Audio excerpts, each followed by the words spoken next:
And hey y'all, it is Tink, artist and singer. So can you tell us where you're streaming from right now? Where are you at? So right now I'm in Times Square. I'm in New York for the week. Of course, doing promo for my album, and I'm just at my hotel, kicking it for a little second. Yeah, that album comes out next week. I'm really excited. I actually heard your new single, Goofy. Can you tell me a little bit about the inspiration behind that song? Yeah, for sure. Goofy is the second single off the album, Pillow Talk. Um, it's just an honest ass record, y'all. Goofy is like, it's me just kind of describing how it feels when you stuck in a relationship, and when a guy is just driving you crazy, you can't get away. But like a lot of women, we go through situations, and sometimes our man, he has us acting crazy, acting goofy. Yeah, men be having you acting goofy, so I definitely understand that. And we've all been there once, you know what I mean? It's like sometimes we make some crazy decisions. hmm So, Tink, how much has the realm of R&B changed since your debut with Million? Oh, I think R&B is a lot more. What's the right word? I just think in general R&B is becoming a lot more like aggressive almost. I feel like me included, us women, like we're really making records that are honest and nobody's holding back no more. Um, but when I made Million, I was in another space. That was at least like 5 years ago. Um, so I know for myself, I've personally grown a lot, been in more relationships and experienced different things. Music, it's gonna be more honest, and I'm way more open personally. Is there any other women in like R&B right now that you would say are just like killing the game? Yes, I love Summer Walker. Um, Mhm. really vibing to Money Long, her new album or EP. She's also on Pillow Talk. We have a collab coming out. Ooh, I'm excited for that. Yes, Me thank too. you. Really good too. We have a record called Mine, and it's actually a playoff of Brandy and Monica's Mine. I won. Ooh, now I'm like really, really excited. I was already excited to hear the project, but now since you Yeah, said that, I need to, because Tink, yeah. you be having some bops now. Like your Hopeless Romantic album was like, I still have that on repeat to this day. hmm That was maybe 2 years, Um, but that's still recent, honestly. But Hopeless Romantic, it touched a lot of people. I love that album too. so I know a lot of your fans are wondering, will you ever do like just a rap album in the future, or are you just gonna stick to R&B? Man, that's so. I feel so bad because like a lot of fans do reach out, like we want to hear you rap more. I just think the space I'm in, R&B really works for me, and I'm not done rapping. Like I like to include a rap in my albums. I always like I still, give some bars. But right now, the space I'm in, it's just like singing my first love, and people really receive my R&B albums way differently. Um, so I hope they're not too mad at me. Happen. But right now, we getting this R&B, we in this R&B bag. So I know you did start off kind of like rapping and everything. Can you tell me a little bit about that transition that took you from like rapping into R&B? Yeah, for sure. I started rapping in Chicago, so I was doing like drill rap. And if you know what drill is, it's really, I guess you could say it can be like violent, or, I was just more so rapping about hard shit. And I feel like the older I got, I wanted to make sure like I was being more of a light, a positive light. So for me, when I stepped away from rapping, it was just a personal thing. Like I didn't want to really promote the same shit forever. And of course, R&B is my first love, so it was really easy to just back into like focusing on R&B. Um, But yeah, once I went independent, I didn't have so much pressure on me to like make certain songs, rap so much. So I went back to what I knew best, and I was just, singing. Would you say you can express yourself like more while rapping or with singing in R&B? I say singing, because singing is like, man, like a happy love song. Singing, you can make a sad love songs. I kind of can embrace my emotions more when I'm singing, and opposed to rap, which is really like flexing and talking your shit and being aggressive. I get off a lot of my emotions when I'm singing. So can we expect any like rap artists like collabing with you on your new album? Yes, I have some crazy rap features on my album. I actually have a verse from Fabulous, and that's really rare. You know what I mean? That's one of the goats. I have Tusi on the album. G Herbo is also on the album. Oh, okay. We got a song together. It's called Ghetto Love. So that's gonna be a standout. I'm sure Chicago gonna fuck with it. Definitely, the whole city. Yeah. Right. So it sounds like there's a lot of hip hop influences on this new album. So we were wondering who is like your all-time dream collab and why do you want to work with this person? Man, my all-time dream collab is Drake. I've been saying this since forever. And I think solely because like his music, I feel like it would be a great like collaboration, like his vibe, more so like the way that he approaches a record.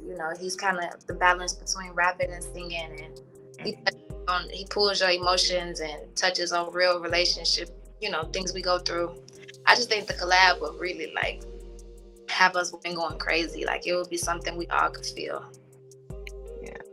I'm surprised you haven't even got a collab with Drake yet. I feel like that would have came, a long time ago. That's just Drake is really the GOAT though. So he doesn't do too many collaborations. So that's why if he was to jump on a song with me, manifest that one. We're gonna speak that into existence. Yeah, Tink featuring Drake. I want to hear it. I know everybody else does too. Yes. Right. What are some of the ways that you think you would gonna give back to your community? And I know that you do have your own LLC, the Winter Diaries. So to kind of like tie it in with the question, are there any artists that you have your eye on right now to become future members of your LLC? Man, my LLC, yep. I started that when I went independent, Winter Diary LLC. I love that you mentioned Chicago though, and what I could do for the city, because that would be really dope to take like new R&B face from Chicago under my wing. That's in my plans in the near future. Like I would love to have a label of R&B girls, but of course I want to do it when it's right. I don't want to play with nobody's life or play with anybody's career.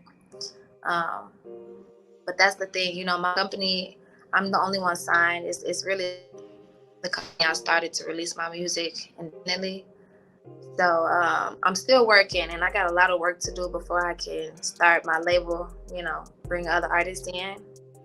But I feel like in a few years, it's time to really like, put somebody in position and help them, help them the way I wanted someone to help me, you know what I'm saying?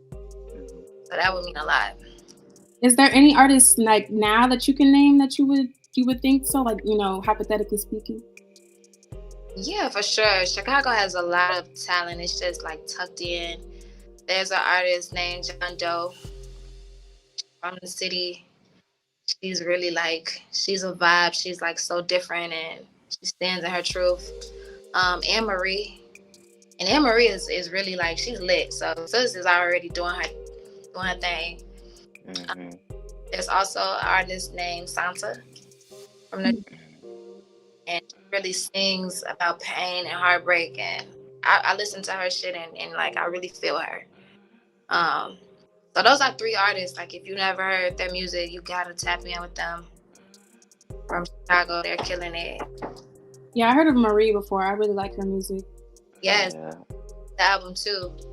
I think it's called. No, I know it's called "Pain Never Looked This Good," and I'm featured on the record "Fed Up." So y'all. Okay. Yeah. So we're gonna take like a little break from like all the deep talk. I just want to know, Tink, if you weren't an artist, what would you be doing with your life right now? Like if music was just off the table. If music was off the table, I would be honestly trying to get a job at the radio station, doing like journalism or broadcast, Mm-hmm. to talk and chat like outside of music. Like I like to, really dissect things and talk about life. Mm-hmm. I would love to be on the radio.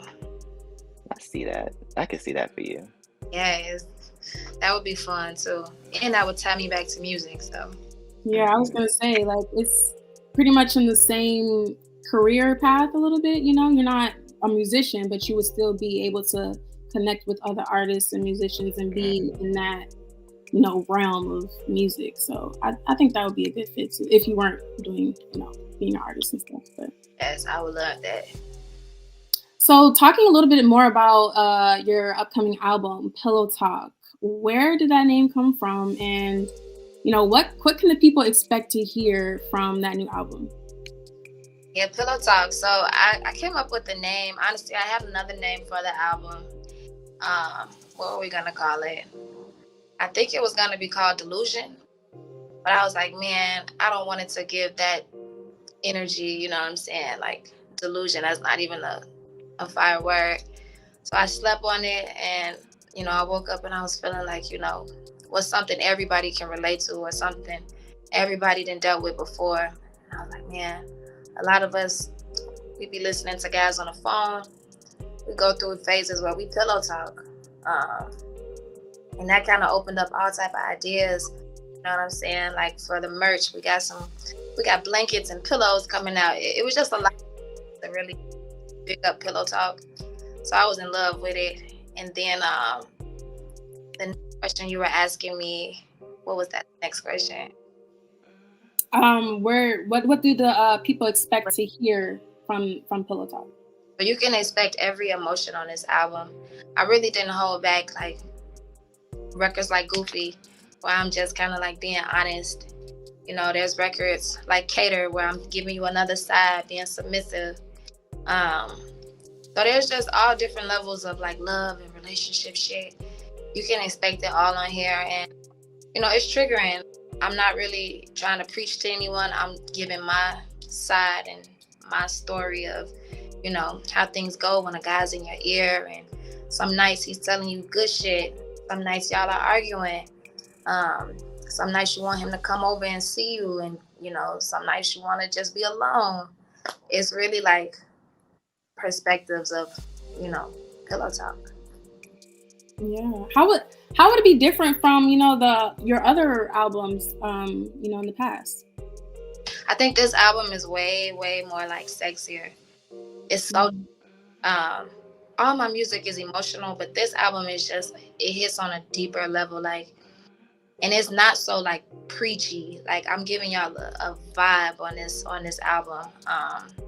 And like I say, all the music it's emotional, but this one it just feels like I'm just explaining rather than kind of like preaching about it. Goofy is the best way to like give y'all an example.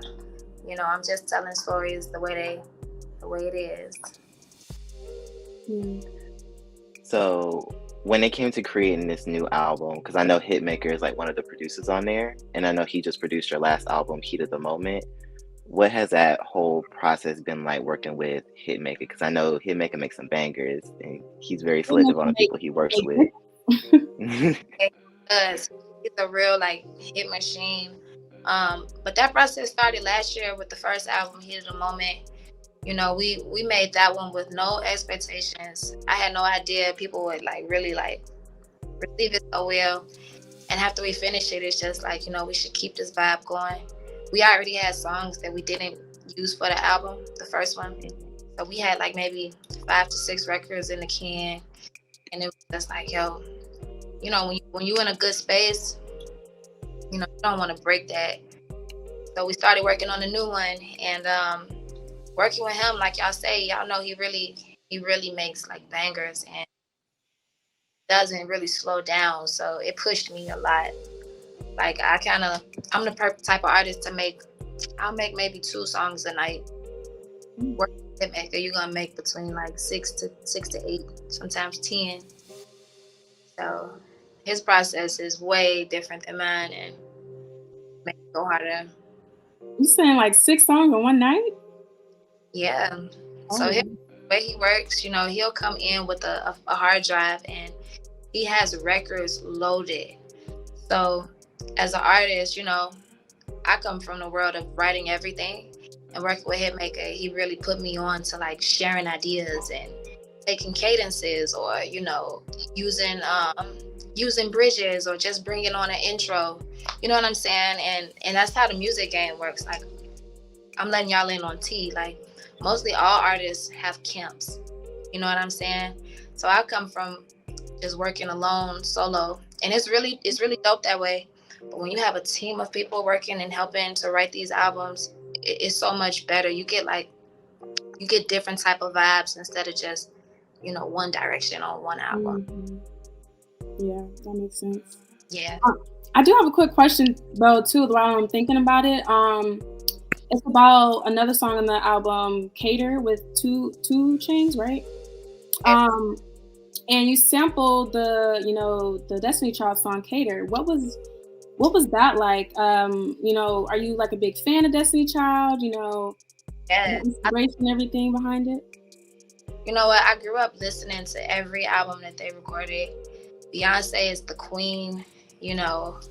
So the process, I was so nervous. I didn't know. Honestly, I didn't know if it was going to be cleared or not. It took some time, and we had to get it approved by everybody in the group. So it was some nerves there, because of course it's B, and you know, to get her stamp of approval, it meant a lot to me. But yeah, that process, it took a little while, and I'd be checking back in every day, you know, with my team, asking did we get clearance. But about after like a month, they cleared it, so that meant that they liked it. So I was so happy. Yeah, that's a whole nother thing to get some recognition from Beyonce. So I don't take that, you know, for granted. And I know there's like some type of pressure when artists, you know, remake songs or use samples from other artists, especially if it was like a big hit, you know, like Cater. So yeah, I can definitely understand, especially, you know, just being an artist and hoping that, you know, people will, you know, be able to relate to it as already been done. So, and I know Beyonce, I've heard that she's had instances where she'll ask the artist to change things, or they can just know, you know, that's their right. And you know, it felt good for her to just, you know, give me that green light. Yeah, that's good. So how would you define success for you when it comes to like music? Like, I don't know how I can word it more. Different for everybody. I think to me, success is feeling like, you know, feeling like you accept yourself. It's really not about anything else. You know, you can be successful, you know, at school. If you pass with an A, I'm successful because I did something that I wanted to do. So for me, you know, it's not even about money, or it's not about status. It's like being comfortable in yourself and being happy with what you're creating and what I'm doing. And that's what I feel every single day. Like, a lot of people, you know, you may think they're successful because they have, you know, large amounts or status, and they don't wake up happy. I wake up feeling good. Like, I feel great in the space I'm in. I have my freedom. You know, the bag is bigger. The music is reaching, you know, a bigger audience now. So that's success to me. It doesn't have to look like one thing. So maybe not for you, but do you think it's hard for maybe other artists to kind of not compare themselves to the success of, someone else who may not have been in the music game as long as they have been, and they're receiving, more recognition or more clout or whatever it is? Do you think, maybe if you don't experience it, maybe you've, heard of someone else who has, like, what do you think about instances like that? Yeah, it's very easy for people to compare themselves in music and in general. And I think social media has a lot to do with that too. Like, it's so hard not to, look on your phone and see what others are doing and wish that you were doing the same things. But I think issues like that, you got to build that confidence in yourself and know who you are. And it comes with time. Like, everybody has been at a point where they've wanted something or seen others, achieve, get an award, whatever the case. It's just natural. But like I said, you got to build your confidence and know that, your time is coming. Like, I never really get discouraged by anything, numbers, comparisons. Like I say, confidence, self-love, it's strong over here. So when you build that, though, it's really no room for comparisons. Right. Yeah. It's really competing with yourself at the end of the day, I think. And that's the best way to really work. Like, outwork yourself. Sometimes we try to outwork our peers, and those are people that can help us, or people that we can take, I guess, take notes from. It shouldn't really be a competition with your peers. Like, compete with your old self. I want to beat what I did last year. Can you talk about any maybe conflicts? You don't have to name names, but any conflicts you had with other artists, and how did you deal with it in the industry? For sure. I think any conflict I had from when I was like a kid, like when I was really younger, I was high, and it was easy for me to have conflict because, when you at a space where you don't have anything going, or in that moment, I didn't have like a lot of it together. It was easy to be angry. You know what I'm saying?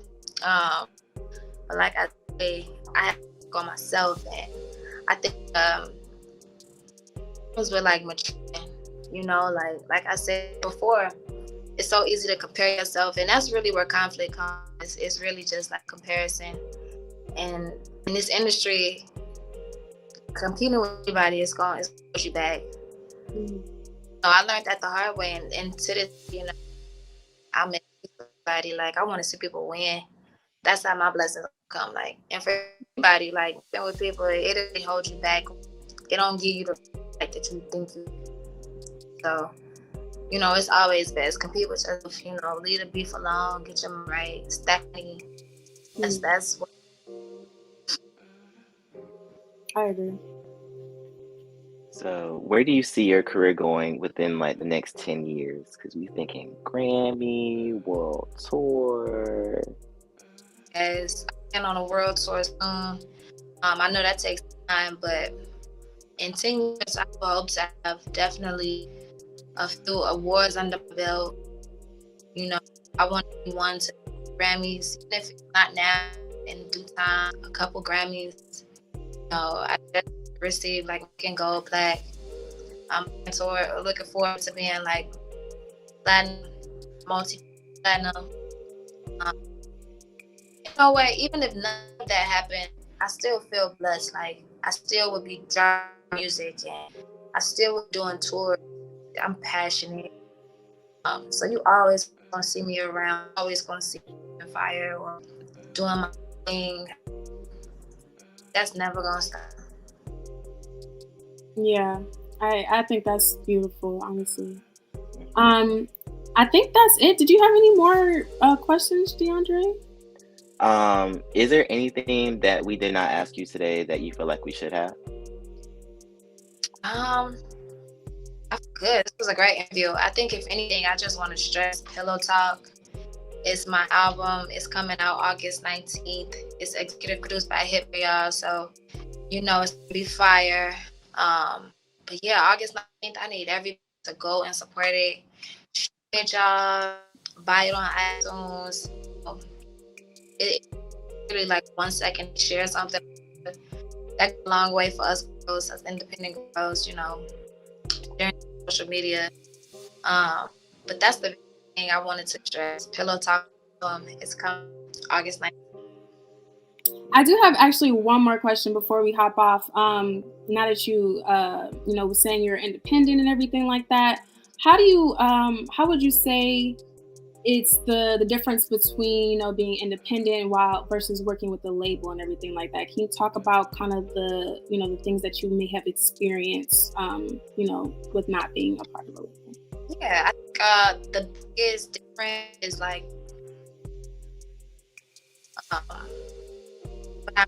when you sign to a label, you got a lot of people telling you what to do, when to do it, how to do it.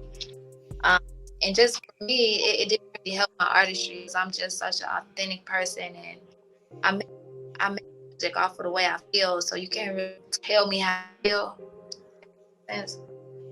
So yeah, sometimes it can really hurt that creativity, when people control, that full control. And being independent, I'm really like able to do anything I want, and I have a solid team around. I kind of pick the people I'm with. So I have a great team that really care about the music just like I do. And ultimately, when you're independent, you get your money, you know what I'm saying? You get your money right into you. You don't have 1,000 people in your pocket. Mm-hmm. So that's a nice plus too. And I definitely see a lot more of that independent era with music now. Like, back in the day, it was like you had to be signed to a label. That was like the dream. But social media and the way like the distribution companies are set up, you don't need the label, you know what I'm saying, to be successful. You definitely don't. And it might be a little bit harder too, but I think it's like a lot more worth it. Like you said, all the money comes to you. You can do whatever you want. You don't have as much as, people restricting you and stuff like that. So yeah, you can make the music that you want to create. Yeah, exactly. I think that's definitely a lot better than having someone tell you what to do all day. It's more authenticity, but right. But yeah, I think that's it. Thank you so much for chatting with us today. This was fun. I appreciate this interview. Yeah, thank you so much. You. And we will be listening to Pillow Talk on August 19th. Can't wait. The album already pre-saved. I pre-saved it once he announced it. Pre-save it, y'all. I need all that support and love. I got you. You are watching SOHH.com.